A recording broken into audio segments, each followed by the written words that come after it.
My fellow Americans, this is your ticker guy, Carl, coming at you from sunny Niceville, Florida. I want to talk to you today about the Tea Party protests on Tax Day, April 15th.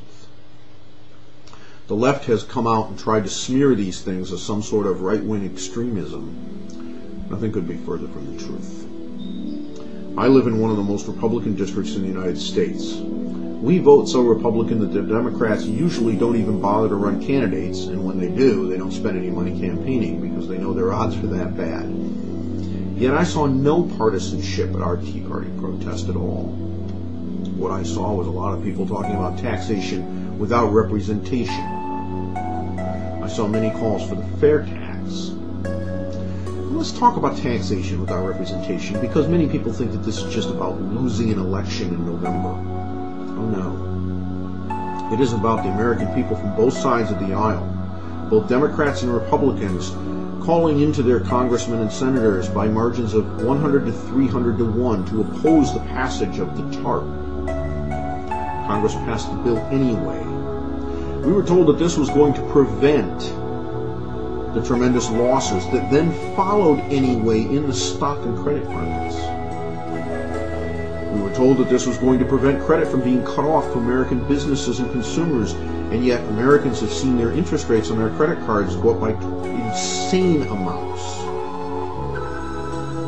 We were told that the credit markets were going to unfreeze, and yet today credit is just as bad as it was before, maybe even worse in some areas.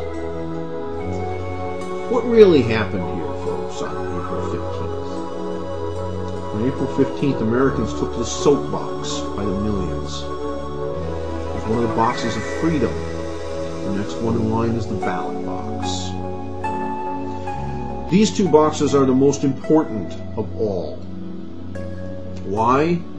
Because they are guaranteed to us by the Constitution of the United States. And those who would derogate the use of these boxes of freedom by Americans expressing their outrage and calling for a redress of grievances are not only wrong, they're un-American. Those of us who showed up at those protests were sending a shot across the bow to Washington, D.C. We're mad as hell and we're not going to take it anymore. This isn't about violence, it isn't about extremism, it isn't about any of those things.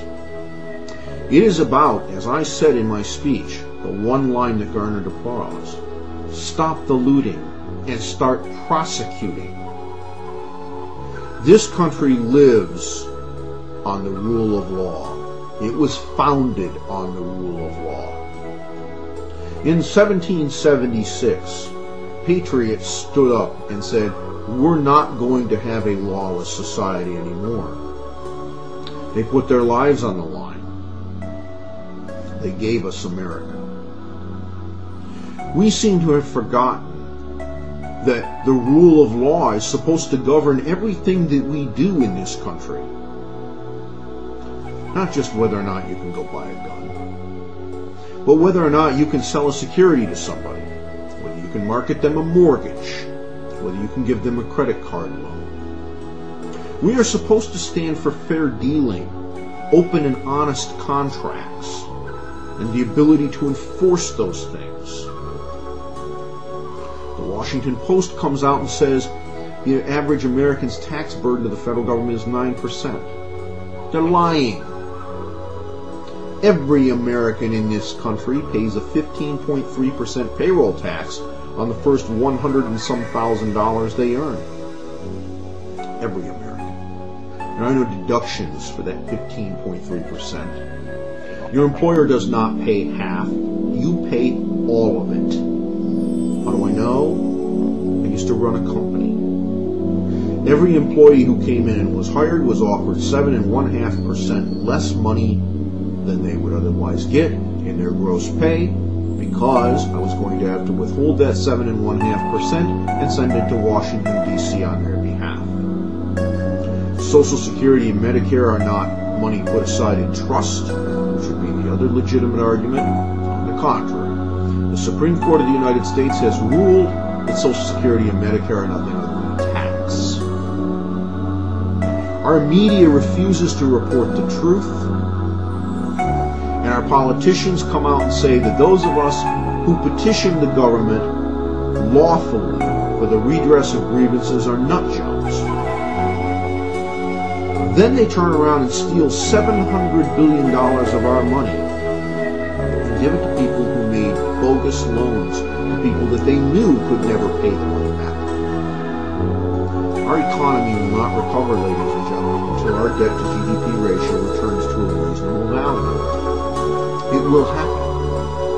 We can either do it by forcing the fraud out of the system, by making the bezel come out into the light of day and prosecuting those people who did these bad things, or we can have it happen through economic collapse. We tried to kick the can down the road indefinitely. We tried to paper it over in 2000 to 2003. How well did it work? What did we buy ourselves? 4 more years? 4 more years of falsehood? 4 more years of lies? How many people have lost their jobs now because we didn't take our medicine then? How many 401ks and IRAs have been destroyed in the last year because instead of taking our medicine then as we should have, we instead allowed the fraudsters and the con artists one more bite at the apple? The tax protests on April 15th weren't about having to send in checks to the IRS.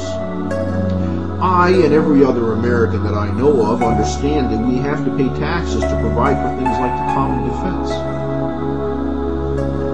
It's part of the price of being an American citizen, and it's one that I willfully accept. No problem. Oh no. My problem is when our legislators ignore the will of the American people who by margins of 300 to 1 say, do not give $700 billion of our tax money to people who ripped us off. Instead of listening to the American people, our so-called elected representatives refused to represent us and went out and did it anyway. I'll issue the same invitation that I put out before. We have more protests, and we should, this year. Memorial Day, Flag Day, Independence Day, 3 good days to organize, and let's pick one. Those of you that are involved in putting these things together, you want me to come speak? Take a look at the AIM Acceptance Speak. It's on my YouTube channel. I'd be happy to deliver something similar to that at any of these protests, maybe more than one if I can figure the schedule out.